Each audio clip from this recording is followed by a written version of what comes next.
ಮಲ್ನಾಡ್ ರೆಸಿಪಿಗೆ ಸ್ವಾಗತ. ಇವತ್ತು ನಾವು ರುಚಿಯಾದಂತಹ ಸಿಹಿ ಪೊಂಗಲನ್ನು ಯಾವ ರೀತಿ ಮಾಡೋದಂತ ನೋಡೋಣ.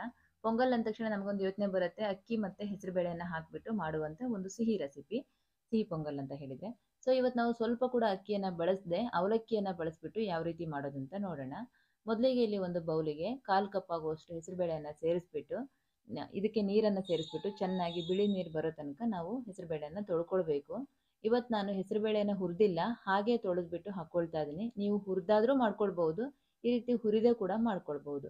ನೀವು ಹುರಿದು ಮಾಡೋರಾದರೆ ಹಾಗೆ ಒಂದು 5 ನಿಮಿಷ, 5ರಿಂದ 6 ನಿಮಿಷ ಡ್ರೈ ರೋಸ್ಟ್ ಮಾಡ್ಕೊಳ್ಬೇಕಾಗುತ್ತೆ. ಎಣ್ಣೆ ಏನು ಹಾಕ್ದೇನೆ, ಕಪ್ಪಾಗಬಾರ್ದು, ಸ್ವಲ್ಪ ಅದ್ರ ಹಸಿ ವಾಸನೆ ಹೋಗೋ ತನಕ ಹುರ್ಕೊಂಡ್ರೆ ಸಾಕು. ಸೊ ಚೆನ್ನಾಗಿ ಇದನ್ನು ತೊಳೆದಿದ್ದೀನಿ. ತೊಳೆದ್ಬಿಟ್ಟು ನೀರು ಚೆಲ್ಲಿ ಇದು ಇವಾಗ ತೊಳೆದಿರುವಂಥ ಹೆಸರುಬೇಳೆಯನ್ನು ಕುಕ್ಕರಿಗೆ ಸೇರಿಸ್ಕೊಳ್ತಾ ಇದ್ದೀನಿ. ತದನಂತರ ಇದಕ್ಕೆ ನೀರನ್ನು ಸೇರಿಸ್ಕೊಳ್ಳೋಣ. ಇದಕ್ಕೆ ನಾನು ಯಾವ ಕಪ್ಪಲ್ಲಿ ಹೆಸರುಬೇಳೆ ತೊಗೊಂಡಿದ್ದೀನೋ ಅದೇ ಕಪ್ಪಲ್ಲಿ 4 ಕಪ್ ಆಗುವಷ್ಟು ನೀರನ್ನು ಸೇರಿಸ್ಕೊಳ್ತಾ ಇದ್ದೀನಿ. ಇಷ್ಟು ನೀರು ಬೇಕಾಗುತ್ತೆ, ಯಾಕಂತ ಹೇಳಿದರೆ ಹೆಸರುಬೇಳೆಯನ್ನು ನಾವು ಮೆತ್ತಗಾಗಿ ಬೇಯಿಸ್ಕೊಳ್ಬೇಕು. 1:3 ಅಥವಾ 1:4 ಈ ರೇಷಿಯೋಲಿ ನೀರು ಬೇಕಾಗುತ್ತೆ. ಇವಾಗ ಲಿಡ್ಡನ್ನು ಕ್ಲೋಸ್ ಮಾಡಿ ಹೈ ಫ್ಲೇಮಲ್ಲೇ ಇದನ್ನು ಒಂದು 3ರಿಂದ 4 ವಿಸಲ್ ಕೂಗಿಸ್ಕೊಳ್ಳೋಣ. ನಾನಿಲ್ಲಿ 3 ವಿಸಲ್ ಕೂಗಿಸ್ಕೊಂಡಿದ್ದೀನಿ. ಫ್ಲೇಮ್ ಆಫ್ ಮಾಡಿಬಿಟ್ಟು ಒಂದು 15ರಿಂದ 20 ನಿಮಿಷ ಬಿಟ್ಬಿಟ್ಟು ಓಪನ್ ಮಾಡಿ ನೋಡಿದಾಗ ನೋಡಿ, ಹೆಸರುಬೇಳೆ ಈ ರೀತಿ ಮೆತ್ತಗೆ ಬೆಂದಿರಬೇಕು.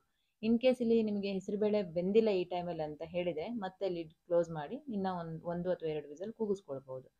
ಇವಾಗ ಮಿಕ್ಸ್ ಮಾಡ್ಕೊಂಡಿರೋದಾಯಿತು, ಮ್ಯಾಶ್ ಆಯಿತು. ಫ್ಲೇಮ್ ಆನ್ ಮಾಡಿಬಿಟ್ಟು ಇದಕ್ಕೆ 1.5 ಕಪ್ ಆಗುವಷ್ಟು ನೀರನ್ನು ಸೇರಿಸ್ಕೊಳ್ತಾ ಇದ್ದೀನಿ. ಇಷ್ಟು ನೀರು ಬೇಕಾಗುತ್ತೆ. ಚೆನ್ನಾಗಿ ಒಂದ್ಸರಿ ಮಿಕ್ಸ್ ಮಾಡಿ ಇವಾಗ ಫ್ಲೇಮನ್ನು ಹೈಯಲ್ಲೇ ಇಟ್ಟು ಇದನ್ನು ಕುದಿಲಿಕ್ಕೆ ಬಿಡಬೇಕು. ಚೆನ್ನಾಗಿ ಕುದಿ ಬರಬೇಕು. ಇದು ಕುದಿಯೋ ತನಕ ನಾವು ಅವಲಕ್ಕಿಯನ್ನು ತೊಳ್ಕೊಳ್ಳೋಣ. ಒಂದು ಬೌಲಿಗೆ 1/2 ಕಪ್ ಆಗುವಷ್ಟು ಗಟ್ಟಿ ಅವಲಕ್ಕಿಯನ್ನು ಸೇರಿಸ್ಕೊಳ್ತಾ ಇದ್ದೀನಿ. ಈ ಪೊಂಗಲ್ ಮಾಡಲಿಕ್ಕೆ ಖಾರ ಪೊಂಗಲ್ ಆಗಿರ್ಬೋದು ಅಥವಾ ಸಿಹಿ ಪೊಂಗಲ್ ಆಗಿರ್ಬೋದು, ಗಟ್ಟಿ ಅವಲಕ್ಕಿಯನ್ನೇ ತೊಗೊಳ್ಳಿ. ನೀವು ಇನ್ ಕೇಸ್ ಪೇಪರ್ ಅವಲಕ್ಕಿ ಅಥವಾ ಮೀಡಿಯಮ್ ಅವಲಕ್ಕಿ ತೊಗೊಂಡ್ರೆ ಅದೊಂದು ರೀತಿ ಮೆತ್ತಗಾಗಿ ಗಂಜಿ ಥರ ಹೋಗ್ಬಿಡತ್ತೆ. ಸೊ ಇವಾಗ ಅವಲಕ್ಕಿಯನ್ನು ತೊಳೆದಿರೋದಾಯಿತು. ತೊಳೆದ ನಂತರ ಇದನ್ನು ಸೇರಿಸ್ಕೊಳ್ಳೋಣ. ನೆನೆಸಿಡೋದು ಬೇಡ, ಜಸ್ಟ್ ಅವಲಕ್ಕಿ ತೊಳೆದ್ರೆ ಸಾಕು, ಅದು ಚೆನ್ನಾಗಿ ಕುದ್ದು ಇಲ್ಲೇ ಬೇಯುತ್ತೆ. ಅವಲಕ್ಕಿ ಹಾಕಿದ ಮೇಲೆ ನೀಟಾಗಿ ಮಿಕ್ಸ್ ಮಾಡಿ ಒಂದು 5 ನಿಮಿಷ ಹೈ ಫ್ಲೇಮಲ್ಲಿ ಕುದಿಸ್ಕೊಳ್ಬೇಕು. ಶುರುವಿನಲ್ಲಿ ನಿಮಗೆ ಸ್ವಲ್ಪ ನೀರಾಗಿದೆ, ತೆಳುವಾಗಿದೆ ಅನಿಸುತ್ತೆ, ಯಾಕಂದರೆ ಅವಲಕ್ಕಿ ಚೆನ್ನಾಗಿ ನೀರನ್ನು ಹೀರ್ಕೊಳ್ಳೋದ್ರಿಂದ ಅದು ಗಟ್ಟಿ ಆಗ್ತಾ ಹೋಗುತ್ತೆ. ಒಂದು ಕಡೆ ಕುದಿತಾ ಇರಲಿ ಒಂದು 5 ನಿಮಿಷ. ಇನ್ನೊಂದು ಕಡೆ ಒಂದು ಸಾಸ್ ಪ್ಯಾನಿಗೆ 1/2 ಕಪ್ ಆಗುವಷ್ಟು ಬೆಲ್ಲವನ್ನು ಸೇರಿಸ್ಕೊಂಡು, ಬೆಲ್ಲ ಕರಗಲಿಕ್ಕೆ ಇನ್ನು 1/2 ಕಪ್ ಆಗುವಷ್ಟು ನೀರನ್ನು ಸೇರಿಸ್ಕೊಳ್ತಾ ಇದ್ದೀನಿ. ಬೆಲ್ಲ ನಿಮಗೆ ಚೆನ್ನಾಗಿತ್ತು ಅಂತ ಹೇಳಿದ್ರೆ ಡೈರೆಕ್ಟಾಗಿ ಸೇರಿಸ್ಕೊಳ್ಬೋದು, ಅಥವಾ ಅಂಗಡಿ ಬೆಲ್ಲ ಆಗಿತ್ತು ನೀವು ಈ ಥರ ಸೋರಿಸ್ಕೊಂಡು ಹಾಕ್ಕೊಳ್ತೀವಿ ಅಂದರೆ ಈ ರೀತಿ ಕರಿಸ್ಕೊಳ್ಬೇಕಾಗುತ್ತೆ. ಬೆಲ್ಲ ಕರಗಿಸ್ಬಿಟ್ಟು ಹಾಕೊಳ್ಳೋದ್ರಿಂದ ನಾನಿಲ್ಲಿ 1/2 ಕಪ್ ನೀರು ಬಳಸಿದ್ದೀನಿ. ಹಾಗೆ ಅಲ್ಲಿ ಬೇಳೆಗೆ 1.5 ಕಪ್ ಆಗುವಷ್ಟು ನೀರನ್ನು ಬಳಸಿದ್ದೀನಿ. ನೀವು ಬೆಲ್ಲ ಕರಗಿಸದೆ ಹಾಗೆ ಹಾಕ್ಕೊಳ್ಳೋರಾದರೆ ಡೈರೆಕ್ಟಾಗಿ 2 ಕಪ್ ನೀರನ್ನು ಸೇರಿಸ್ಕೊಳ್ಬೋದು. ಬೆಲ್ಲ ಚೆನ್ನಾಗಿ ಕರಗಿದೆ, ಕರಗಾದ್ಮೇಲೆ ಈ ರೀತಿ ಸೋರಿಸ್ಕೊಳ್ತಾ ಇದ್ದೀನಿ. ಸೋರಿಸ್ಕೊಂಡಾದ್ಮೇಲೆ ನೀಟಾಗಿ ಒಂದ್ಸರಿ ಮಿಕ್ಸ್ ಮಾಡಿ ಬೆಲ್ಲದ ನೀರು ಹಾಕಿದ ಮೇಲೆ ಒಂದು 4-5 ನಿಮಿಷ ಕುದಿಸ್ಕೊಂಡ್ರೆ ಸಾಕು ಹೈ ಫ್ಲೇಮಲ್ಲಿ. ಇವಾಗಲೂ ನೋಡಿ ತೆಳುವಾಗಿದೆ ಅನಿಸುತ್ತೆ, ಇದು ಚೆನ್ನಾಗಿ ಇನ್ನೂ ಕುದಿಬೇಕು ಒಂದು 5 ನಿಮಿಷ. ಒಂದು ಕಡೆ ಕುದಿತಾ ಇರಲಿ, ಇನ್ನೊಂದು ಕಡೆ ಒಂದು ಒಗ್ಗರಣೆ, ತುಪ್ಪದ ಒಗ್ಗರಣೆ ಹಾಕ್ಕೊಳ್ಳೋಣ. 1 ಟೇಬಲ್ ಸ್ಪೂನ್ ಆಗುವಷ್ಟು ತುಪ್ಪ ಹಾಕಿಬಿಟ್ಟು ಇದಕ್ಕೆ ಒಂದು 8ರಿಂದ 10 ಗೋಡಂಬಿ ಹಾಕಿ, ಗೋಡಂಬಿಯನ್ನು ಚೆನ್ನಾಗಿ ಕೆಂಪಾಗೋ ತನಕ ಈ ರೀತಿ ಫ್ರೈ ಮಾಡ್ಕೊಳ್ಳಿ. ಇನ್ನು ಜಾಸ್ತಿ ಕೂಡ ಗೋಡಂಬಿಯನ್ನು ಬಳಸ್ಬೋದು, ರುಚಿ ಚೆನ್ನಾಗಿರುತ್ತೆ.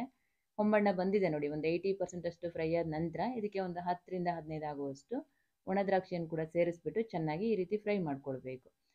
ನೋಡ್ತಿದ್ದಂಗೆ ಒಣ ದ್ರಾಕ್ಷಿ ಎಲ್ಲ ಚೆನ್ನಾಗಿ ಉಬ್ಬಿ ಬರುತ್ತೆ. ಇಷ್ಟಾದರೆ ಸಾಕು, ಚೆನ್ನಾಗಿ ಉಬ್ಬಿ ಬಂದಿದೆ. ಇವಾಗ ಫ್ಲೇಮ್ ಆಫ್ ಮಾಡಿಬಿಟ್ಟು ಕುದಿತಾ ಇರುವಂತಹ ಪೊಂಗಲಿಗೆ ಸೇರಿಸ್ಕೊಳ್ಳೋಣ. ತದನಂತರ ಒಂದು 1/4 ಟೀ ಸ್ಪೂನ್ ಆಗುವಷ್ಟು ಏಲಕ್ಕಿ ಪುಡಿ, ಹಾಗೆ ಒಂದು 1/4 ಕಪ್ ಆಗುವಷ್ಟು ಒಣ ಕೊಬ್ಬರಿಯನ್ನು ತುರಿದ್ಬಿಟ್ಟು ಸೇರಿಸ್ಕೊಳ್ತಾ ಇದ್ದೀನಿ. ಹಾಗೆ ಒಂದು 2 ಚಿಟಿಕೆ ಆಗುವಷ್ಟು ಉಪ್ಪನ್ನು ಕೂಡ ಸೇರಿಸ್ಕೊಳ್ತಾ ಇದ್ದೀನಿ. ಸಿಹಿಗೆ ಉಪ್ಪು ಹಾಕೊಳ್ಳೋದ್ರಿಂದ ರುಚಿ ಚೆನ್ನಾಗಿ ಬರುತ್ತೆ. ಇದಿಷ್ಟು ಹಾಕಿಬಿಟ್ಟು ನೀಟಾಗಿ ಮಿಕ್ಸ್ ಮಾಡಿ, ಇನ್ನೇನು ಸ್ಟವ್ ಆಫ್ ಮಾಡೋ ಟೈಮಲ್ಲಿ ಇಷ್ಟು ತೆಳುವಾಗಿರಲಿ.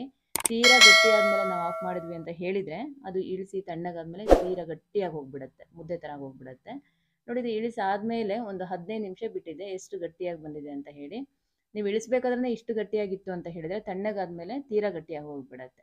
ನೋಡಿದ್ರಲ್ವಾ ರುಚಿಯಾದಂತಹ ಸಿಹಿ ಪೊಂಗಲನ್ನು ಅವಲಕ್ಕಿಯನ್ನು ಬಳಸಿಬಿಟ್ಟು ಹೇಗೆ ಮಾಡ್ಕೊಳ್ಳೋದು ಅಂತ ಹೇಳಿ. ಈ ರೆಸಿಪಿ ಇಷ್ಟ ಆದರೆ ಒಂದು ಲೈಕ್ ಮಾಡಿ, ಹಾಗೆ ಚಾನಲ್ಗೆ ಹೊಸಬರಾಗಿದ್ದರೆ ಸಬ್ಸ್ಕ್ರೈಬ್ ಆಗೋದನ್ನು ಮರಿಬೇಡಿ. Thank you.